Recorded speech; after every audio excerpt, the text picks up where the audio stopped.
Quarta-feira, 7 de agosto. Tema: a cura do surdo e gago. Nós vamos ler o trecho de Marcos 7, 31 a 37. E vamos ver quem foi levado a Jesus e o que ele fez por aquela pessoa. Então, vamos estudar a palavra de Deus e o que ela vem falando nesse trecho de Marcos 7, 31 a 37. A cura de um surdo e gago. A seguir, Jesus saiu dos arredores de Tiro e atravessou Sidom até o mar da Galileia e a região de Decápolis.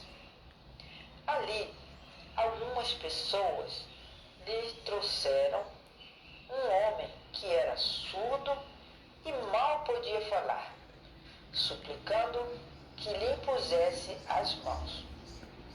Depois de levá-lo à parte, longe da multidão, Jesus colocou os dedos nos ouvidos dele. Em seguida, cuspiu e tocou na língua daquele homem. Então, Jesus olhou novamente para o céu com um profundo suspiro e disse: Efatá, que significa abra-se. Com isso, os ouvidos do homem se abriram, sua língua ficou totalmente livre e ele começou a falar corretamente. Jesus ordenou-lhe que não o contasse a ninguém. Contudo, quanto mais Jesus os proibia, mais eles falavam. O povo ficava simplesmente maravilhado e dizia: ele faz tudo muito bem, faz até o surdo ouvir e o mudo falar. Então, por essa passagem, nós vimos então quem foi levado a Jesus foi um surdo e gago, e o que Jesus fez por ele foi que ele curou da surdez e deu também a bênção do rapaz poder falar normalmente. Jesus não percorreu a distância mais curta para retornar a Galileia, vindo da região de Tiro e Sidom. Parece que Jesus saiu da região de Tiro em direção ao norte. Então Jesus fez um caminho, Ele fez um caminho meio tortuoso e foi andando, e provavelmente eles demoraram um pouco para fazer esse caminho. E, logicamente, Jesus, tudo que ele fazia, ele tinha um ensinamento para os seus discípulos. No texto que nós lemos, não aparece a pessoa que levou esse homem surdo e gago até os pés de Jesus. Mas o problema dele estava muito claro, Ele não conseguia ouvir e ele tinha dificuldade de falar. Em português se chama gagueira, ou gago, a pessoa é gaga, tem dificuldade para falar. A perda de audição isola as pessoas da sociedade. E a surdez profunda pode tornar difícil o aprendizado também da fala dessa pessoa. Eu vou abrir um parênteses aqui que eu não sei se todos que vão assistir esse vídeo sabem, mas é incorreto nós falarmos que uma pessoa é surda muda. Porque uma pessoa ela só é muda se ela tem um trauma muito forte, ela não consegue falar de jeito nenhum, ou se ela tem alguma doença, algum câncer, alguma coisa assim que impede dela falar. Então o termo surdo, mudo é considerado errado. Nós falamos apenas pessoa surda. Mas nesse caso aqui, nós vimos que a Bíblia relata que o rapaz tinha dificuldade de falar. talvez aquele homem enfrentasse outros problemas também, porque por causa do preconceito, né? E Jesus compreendeu imediatamente aquela situação. Ele não fez as coisas assim para todo mundo ver, chamou um rapaz em particular e realmente ele fez um milagre na vida desse moço. Ele colocou os dedos nos ouvidos daquele homem. Jesus também cuspiu e tocou também na língua daquele homem. E vem nos dizendo aqui que Jesus suspirou.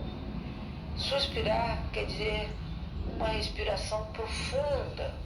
Alguma coisa que passou pela cabeça da pessoa, dá aquela respiração muito profunda.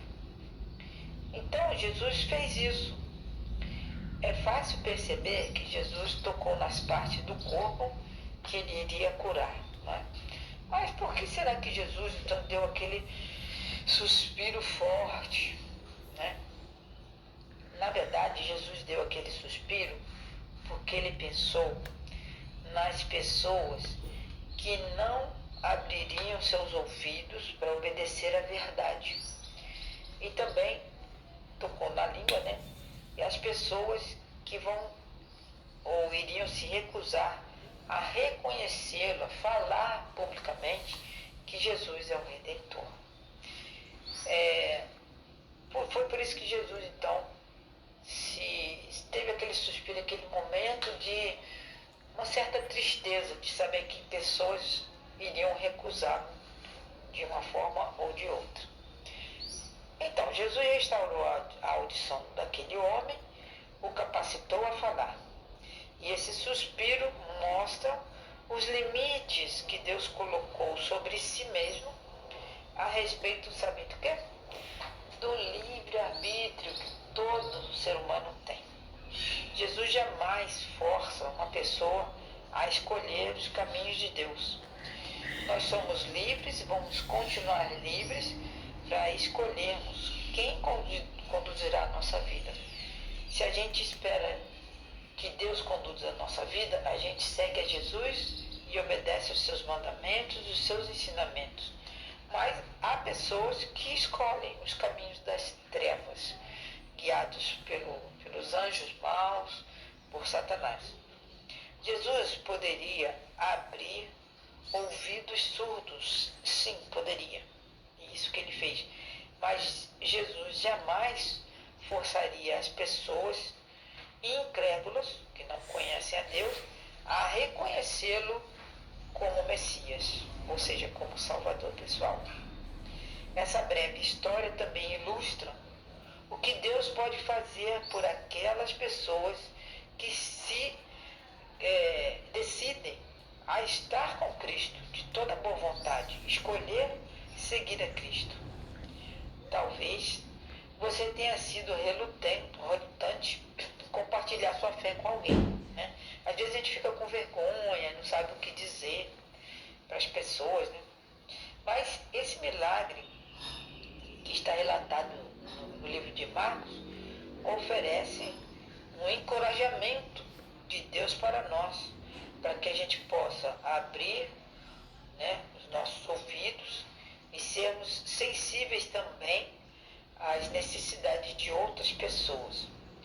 Isso pode levar-nos, né, a animar outras pessoas também com palavras carinhosas e deixar com que essas pessoas se decidam realmente se elas querem o caminho de Deus ou não. Se Deus, que é o nosso Criador, dá as oportunidades várias, né, para as pessoas, mas ele também fica quietinho no lugar dele quando a pessoa decide a não seguir. Nós devemos ser como Cristo. Falar o que temos que falar na hora certa para as pessoas que estão sedentas da palavra de Deus. Mas a decisão final é da própria pessoa. Nós não podemos impor nada, nenhum dos nossos pensamentos, daquilo que nós acreditamos. E cada um tem o livre-arbítrio para escolher entre os dois caminhos, ou o caminho de Deus, que nos levará para o céu, ou o caminho das trevas, que no fim resultará morte eterna. Que Deus nos abençoe para que a gente esteja sempre trilhando os caminhos que Jesus nos indica e obedecendo às suas palavras. Um forte abraço. Bom estudo.